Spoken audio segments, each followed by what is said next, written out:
What's up, degenerates? It's halftime of TNF. You know what that means. This is Over Underdogs, the show where we pick player props on Underdog Fantasies PickEm.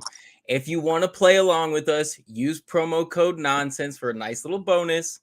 As per usual, I'm your host, Mason Cameron at PFF_Mace on Twitter. With me, as always, my partner in crime, Vishaal Gupta at Vishaal_Gupta95 on Twitter.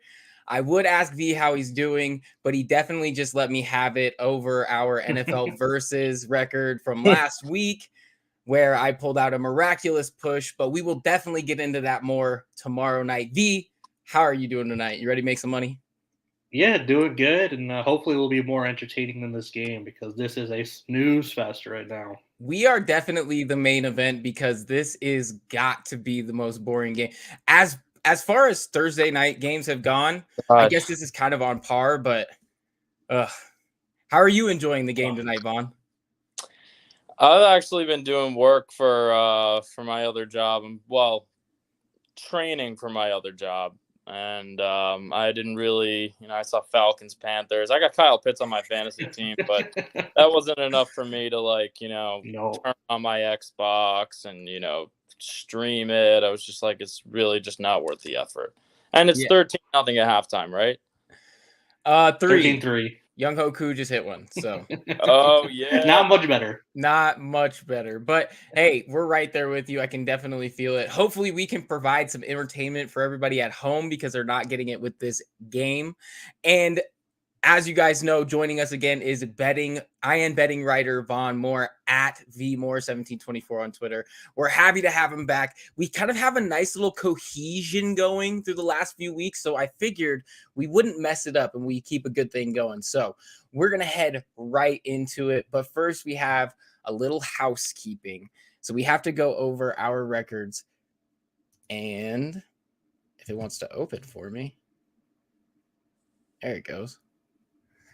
It might open and close 13 times since I just clicked it 13 times, but we'll see.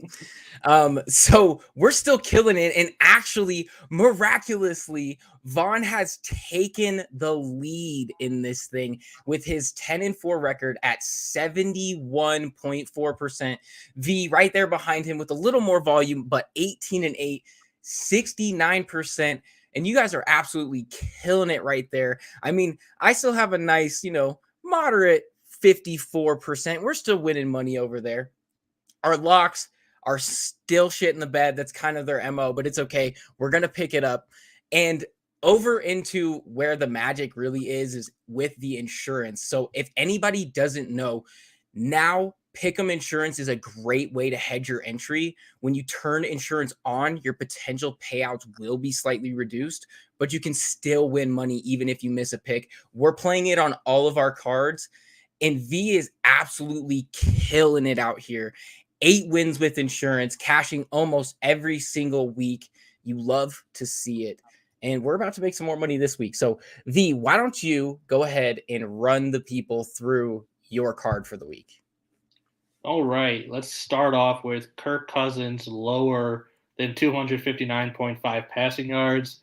This is another one where just based on the averages that we've seen so far this season, this number is just way too high. He's going up against the best defense in football right now with the Buffalo Bills, who are allowing just 195 passing yards per game. So this number is like 50 yards higher than the average they're giving up. I'm not sure why this is so high. On top of that, Kirk Cousins himself is only averaging 250 passing yards per game. So this is also set 10 yards higher than his own average. And now he's going up against the best defense he's played all year.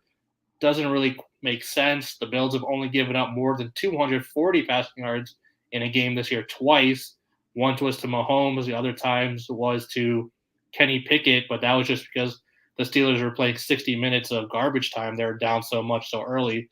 I don't see that happening in this game. This number just too high. I don't understand why it's so much higher than the averages that we've seen so far this season.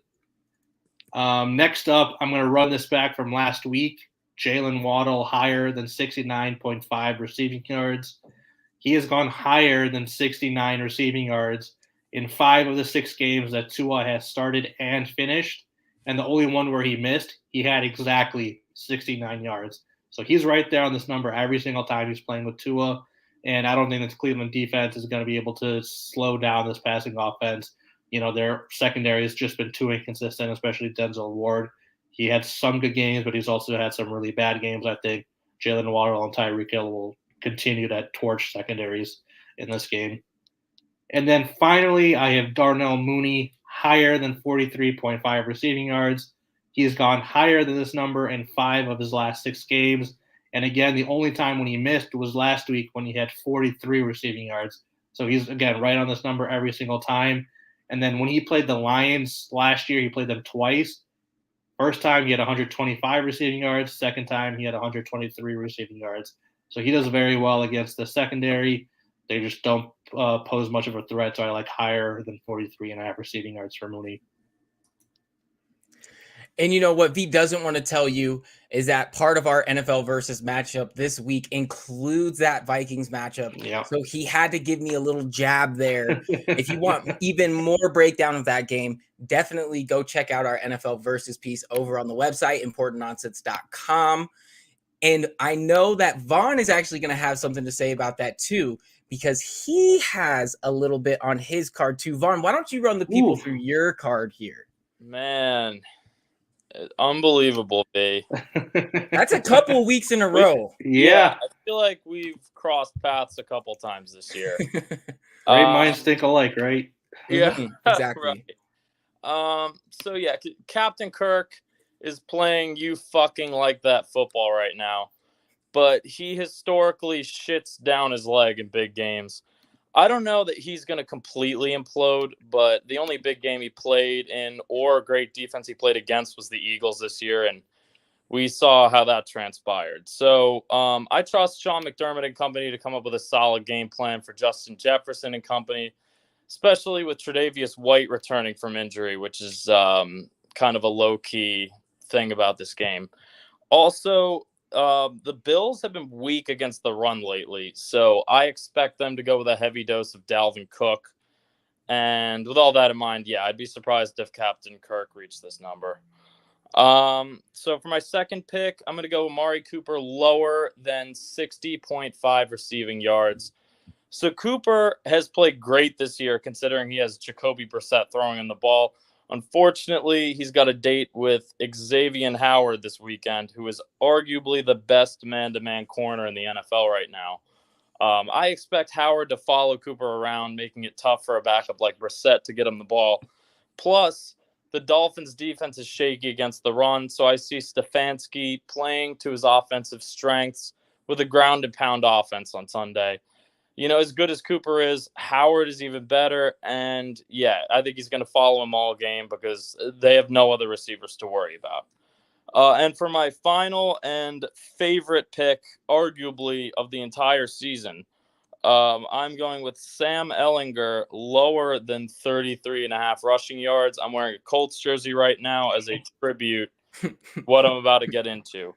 I strongly suggest betting heavily on the Raiders this weekend. I'm just going to spend a minute talking about the Colts. So the Colts, unfucking believable, a.k.a. Jim Irsay, made a fucking asinine move hiring Jeff Saturday, who has never coached anything in his life, to be the head coach. But the decision on the new play caller is, even more idiotic. 30-year-old Parks Frazier, who has never called a play in a football game before in his entire life and was essentially a low-level intern just a couple years ago, is calling the plays, which is absolutely ridiculous. And saying he is qualified is it's like saying I'm qualified to be the next Queen of England. It really is. And look, this may be sinister, but I can't wait to watch this disaster unfold against real coaches. And you know what? Josh McDaniels, he might not be Vince Lombardi, but when compared to Saturday and Frazier, he might just be the greatest coach of all time. Anyway, I don't know who came up with this line, but it's crazy. I guess Parks Frazier could come up with some genius game plan to make Ellinger look like Michael Vick, but I strongly doubt that. So I'm going to go under all the way with Sam Ellinger. Yeah. And you nailed the Ellinger one last week. He had half as many yards as the passing line was. So that was definitely a good one. And we're on board. And you know what? I'm going to take one out of my man V's bag this week. And we're starting off with another Justin Fields projection here. And we're going higher than 59.5 rushing yards. So this is crazy because it's the same projection that we had last week, V, and Fields delivered so spectacularly that it would be dumb that we don't go back to the well here. He finished the day with 15 carries, 178 yards and a score. He had 55 more yards on the ground than he did passing. That's obscene. And he was feeling so good. He flashed that athletic talent that he was known for coming out. And now people are really excited about what they might be able to do moving forward. Because if he can harness that, hey, sky's the limit for what they can do. And this week, they play host to Detroit. And Detroit has allowed the 4th most rushing yards to quarterbacks this season. Now, that stat doesn't really mean a whole lot because it tends to be matchup dependent. But the Lions haven't really done much to slow down the mobile passers when they face them. Excuse me. In week 1, they allowed Jalen Hurts to gash them for over 90 yards on the ground on just 9 carries. And even last week, they allowed the elderly Aaron Rodgers to rush for over 40. Field should have no trouble hitting this projection whatsoever. This is easy money right there. On to our second pick of the night. We have Davis Mills lower than 207.5 pass yards. So nobody tell Jason that I'm fading his guy this week. He'll probably send me an angry DM later. But there just isn't much positive to take out of Houston right now. They aren't playing games that close. Mills isn't the answer at quarterback to dig them out of these holes. And now they have some drama in the wide receiving core and a couple of injuries. I'm not even sure who they're going to be passing to this week. Mills averages over 32 attempts per game, but just 207 yards per game. So this line is his exact average per game. And for any of our math majors out there, that's 6.2 yards per attempt. That's tied for 4th worst among starting passers. Mills has only surpassed this projection in half of his games this season and just once since the team's week 6 bye. He barely surpassed 150 in the last 2, both of which the games the Texans trailed for long periods of time. And this week he faces a crafty Giants D coming off a bye. The Giants have the highest blitz percentage in the NFL at 39%. They're going to cause young passers some headaches with these crazy looks. I think that they've got something cooked up. They're going to make life tough on Davis Mills here. The lower is the move. And then last but certainly not least, this is, I think, a full circle for me. I'm coming full circle here with I'm finally going to fade the Chargers. I've been the biggest Chargers apologist with my bets this year, and I'm done doing it. They are a dumpster fire. I'm not even sure they're one of they're probably in the lower third of the league in terms of at pretty much every category that you look at. They are not doing well. This is another matchup that we're highlighting on NFL Versus. So again, plug, go check that out. And the CMC Niners combination is just a match made in heaven. They set an NFL record for first player to score passing, rushing, and receiving touchdown in their last game. He had 149 rushing and receiving in that matchup. He made the Rams defense look like an FCS team, if we're really that honest. He really gashed them. Now he gets to feast on the other team from LA. The Chargers sport one of the worst rushing defenses in the NFL. They did last year too. They haven't gotten any better this year.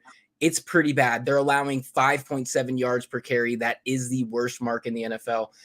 And they've allowed this number to a back in all but 2 games this season. And even better, they've allowed it in just rushing yards 4 times this season. So pencil CMC in for 250 all purpose and call it good. So that does it for our individual cards. But now we're going to sprinkle in the lock, and we're definitely going to win this one. And I didn't upload our lock graphic somehow. That's okay, though. We always run into a technical difficulty. But anyway, so V, who is your lock of the week this week? We should probably make it Cousins since we overlap. The one I did have going into today was Jalen Waddle. I locked him up last week, and that one hit pretty comfortably. I think Waddle will hit again this week. Just that offense is too good, too strong, too fast. Nobody's going to stop them right now, so give me the higher on Jalen Waddle. Well, that's actually a good one too, V, because I have a feeling that Vaughn has a different pick for his lock as well. So then the people at home, you're actually getting a secret fourth lock if you pay attention to the show. You have a secret fourth lock in Kirk Cousins. So Vaughn, why don't you tell the people who you're taking for your lock this week? Well, if you want to take a wild guess, yes, it's the guy without the picture.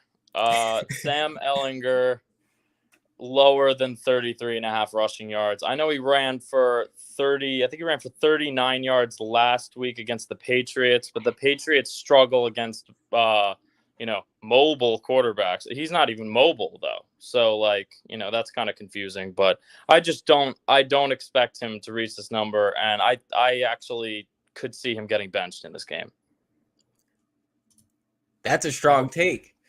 Well, Foles time. It's Foles time, baby. We'd love to see it. So we love Foles here. So for myself here, we're gonna lock it in, and I love the Justin Fields line. I'm gonna go ahead and take higher than 59.5 rushing yards for Justin Fields. And we pulled a little magic, and I actually put the wrong lock on our graphic. So of course we have a mess up. We'll get that fixed. But scratch Christian McCaffrey off of there. It's Justin Fields, and we're riding with our locks, everybody. So that about does it. It was another good show, and we leaked into the second half, which is good because I'm sure that it's not any better than the first half was.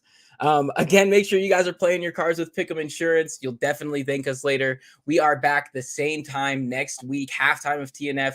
Also, locked in tomorrow, 8 p.m. Eastern. You're not going to want to miss it. We're going to be taking attendance. Check out all of the IN betting team's work over at importantnonsense.com. You can check all of Vaughn's articles out there. He has been on a heater picking the player props. Join our Patreon to get access to that, to our Discord for picks and more. You can come in there and bug us, give us the finger, whatever you want. And also shop.importantnonsense.com, promo code LOCK to get all your cool gear. And yeah, that about wraps us up. V, you have any parting words for the people at home? Not too much else. Just like you said, join us tomorrow for the long show. It'll be a good one for sure. It will be a good one. And Vaughn, do you have any parting words for the people as well? I just can't wait to see what happens with the Colts this weekend. I can't wait. Move that game to primetime, right? That's what you want. They just basically promoted an intern to their offensive coordinator. I mean, that's unreal. It's never happened before. I've never seen anything like that. So buckle up, get your popcorn ready, and put on Colts Raiders. I can't believe I'm saying that, but put on Colts Raiders. I can't wait to watch this. The Netflix doc in a year or two is going to be amazing, and I can't wait to see it. Yeah, they're going to have some crazy offense and put up 42 points. It is going to be amazing. So that does it for us, everybody. And until next time, good night and good luck.